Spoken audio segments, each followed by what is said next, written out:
the sports podcast with the youngest, most daring, intrepid, gutsy, fearless host on the planet. Get ready for Jake's Takes. Here's Jake.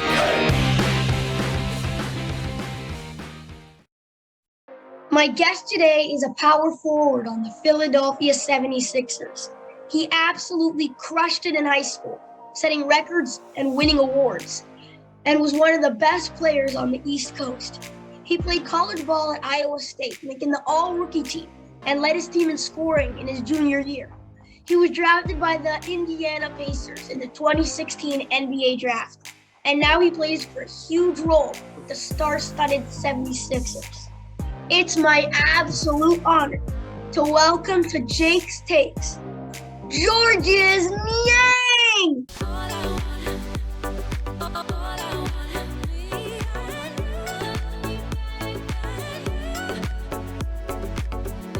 What's up, George? How you doing?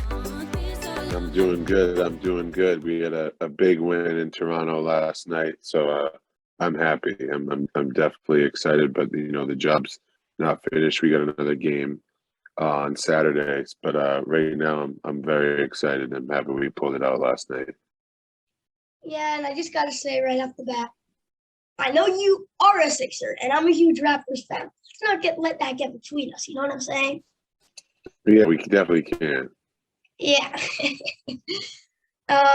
Georges, so before we talk about the series, how was your trip to Toronto? Everything was smooth?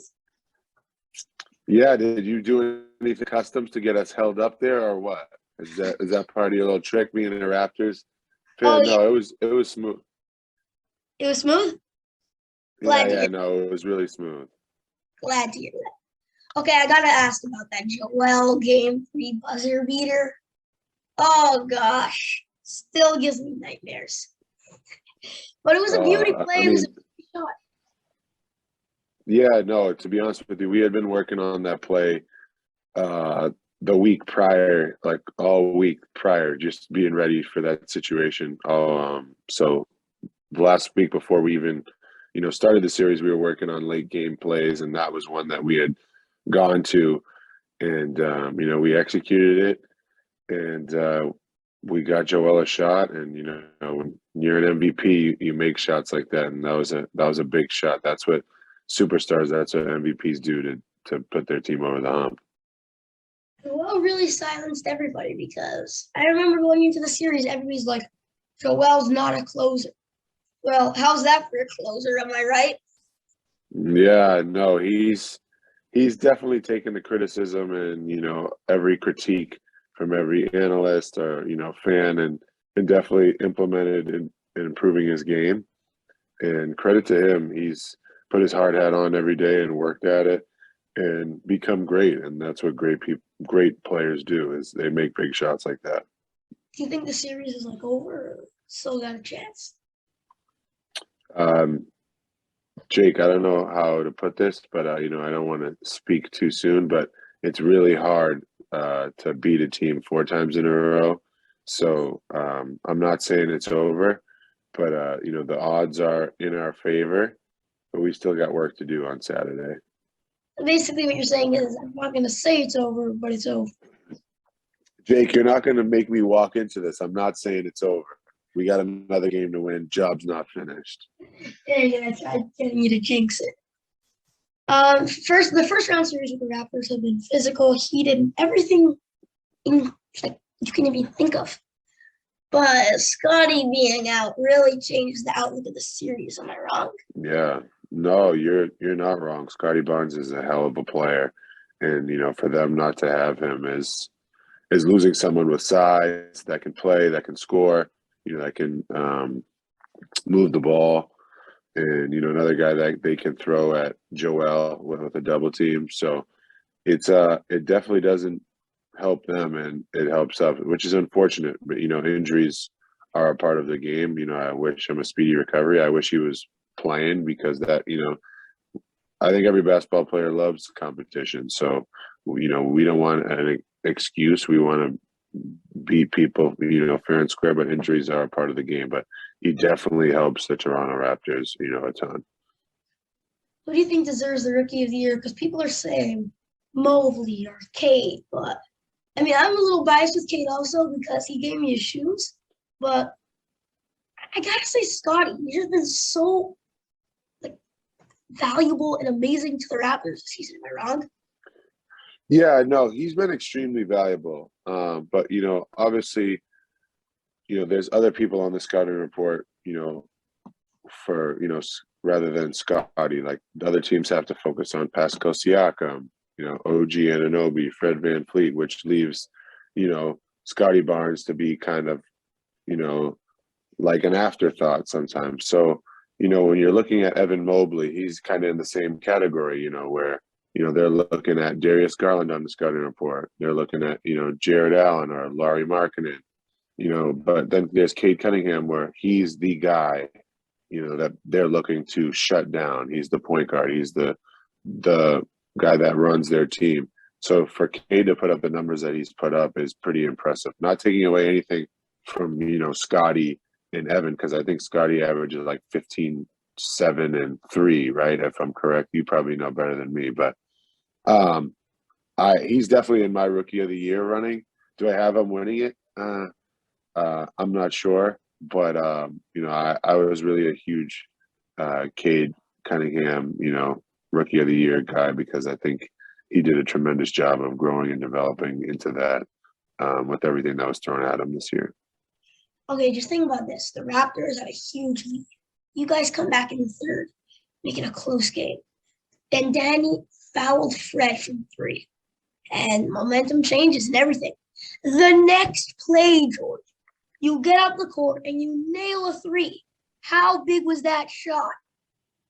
Oh, yeah. I mean, to be honest with you, I really try to just be in the moment. So in my mind, obviously, I know what just happened, but what I'm thinking is if the ball's coming to me and I'm open and it's the right time to shoot, I'm going to shoot it, and I'm not going to think twice about it. I feel like when guys get too caught up in the moment and overthink things, you don't naturally flow into what you're supposed to do. I've put a ton of hours of preparation and practice into this game, so when I get out there, I'm just reacting rather than overthinking. But that was a pretty big shot, and I'm glad it stopped the momentum. I want to ask you, who's the best in those type of moments in the NBA, in your opinion? Of what, just staying focused? Yeah. I would say the guy that's wearing the 21 jersey on the Philadelphia 76ers. He's always super locked in, and he does a great job. I'm super happy he's on our side, that's for sure. I loved watching actually Embiid and Coach Nurse go at it after game 2. That was fun. That was funny. I was a little nervous. I didn't know what was happening. I don't know if it was friendly banter, but in the playoffs, there's not usually friendly exchanges. So after I found out what he said, I pieced it all together and watched a couple of clips of it. I thought that was pretty funny. Did Embiid talk about it in the room at all, or not? I think he just basically said what he said to the media, like I told him stop complaining about fouls. But, that's typical stuff in the playoffs. That's probably a really good PG version of a couple conversations in the playoffs. Okay, so you get to play and watch Embiid all year, and we all know the monster he is, but just tell me reasons why he deserves it, the MVP over Jokic or even Giannis. I told myself I was going to stop advocating for him to win MVP, but because I'm on Jake's Take podcast, I'll do it one more time. I think a guy that, has shown drastic or extreme improvement in his game to be a leader at the beginning of the year with the drama with Ben Simmons and him missing a superstar on our team. He took it upon himself to lead us to a 8-2 record before we started having COVID. He's had the most 40 and 10 games every night. He's been asked to put up huge numbers, and he has never not answered the bell on that from beginning to end. And it hasn't been like, oh, he had a lull a little bit this year or this part of the year. No, we needed to do that for us to be successful because we were missing guys, whether it was COVID injury or, guys being out because of mental health. he has answered the bell and led us to where we are today. And he's the most valuable player in the league. And I think he's shown that night in and night out. Yeah, I actually agree with you on that. But the Celtics Nets series is just crazy. The first Yeah. game going down to the wire, Defensive Player of the Year, Marcus Smart, just Tatum, the buzzer beater. And then, I mean, like KD and Kyrie, yeah, they're both amazing scorers and everything, but they're not a team. Their team just isn't a team. The Celtics are just built, in my opinion, built to win. And I don't see Yeah. the Nets beating them. What do you think? Well, Jake, we like to have a saying that, the series doesn't start till the road team has won on the road. So it's 2-2 or 2-0. Boston did what they were supposed to do. They won their games at home. Now it's up to Brooklyn to defend home court. And that's when the series starts, when someone wins, at someone else's court. And that's what the Celtics have to do. That's been a great series. The fact that we had to play last night and missed that game is tough. I loved watching game one of that game. But you are right. The Celtics are built to win. They have a great team. They do a great job over there. But you can never count out, guys like Kyrie or Kevin Durant. Those guys are studs, and they are known to put up big numbers to put their team over the hump. By the way, Grant Williams was awesome last night. You see what he did? 17 points, not missing a shot. Yeah, no, that was awesome. He got to the free throw line. He didn't miss a shot. Those are performances that you need to have from guys in the playoffs, especially role players. Who would you rather play between the Celtics or the Nets? I don't have a preference. You got to play everybody who's good to get there. Both teams are unreal, and they both pose their different challenges. So I don't want to pick one because none of them are easy. Okay, so I wanted to ask you about this Grizzlies Timberwolves series because after game one, the media still hasn't lived their life. Oh yeah, the Timberwolves, blah blah blah. Yeah, it's over. The Grizzlies are too young. They don't have enough veterans. They can't do this. They can't shoot. And then the Grizzlies get out there and John Morant drops 23, 10, and 9, and they just demolish the Timberwolves. What do you think about that? That response? Yeah, no, I think that was a great response. They needed to respond. Whenever you drop game one to an away team or a road team in a series, you definitely want to take game two and take it to them because you don't want to go to someone else's home down 2-0 where your backs are up against the wall. So, I'm impressed with the Grizzlies. They've done a great job throughout the year. They're really well coached. Taylor Jenkins does a great job over there. But John Morant, Desmond Bane, Dylan Brooks, all those young guys, they're fearless. And that's what I can respect the most about them. And Georges, I wanted to ask you one more thing. It was about the Mavericks-Utah series. And, I mean, Utah's been injured, and Mavericks have been injured. But I thought, and everybody's been saying I was crazy, even if the Mavericks lost the first 3 games when Luka was injured, if Luka comes back for games 4, 5, 6, 7, I see the Mavericks getting out of that series. That is a good take or an interesting one. I don't know if he's out for if they go down 3-0, how easy that would be for them to win. I don't know if that's ever happened in the history of the game. But Luka's a very talented player.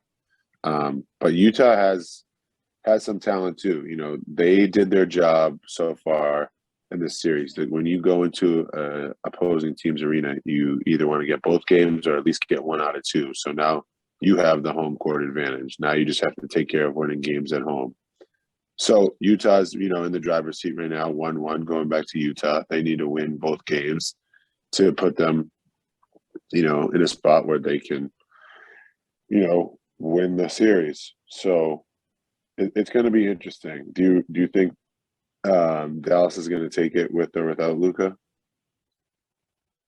Game 3? The series. Oh, without Luka the whole series? That's a little iffy. Hey, they played a pretty good game in game 2. Oh my gosh, Jalen Brunson. Yeah, he was unreal. He was really good. Those Okay, Villanova guys are really good. yeah. Okay, George, thanks so much for taking the time to join me on Jake's Takes, especially during the playoffs. Did you enjoy your time with me today? Absolutely, Jake. Thanks for having me. Enjoy your time.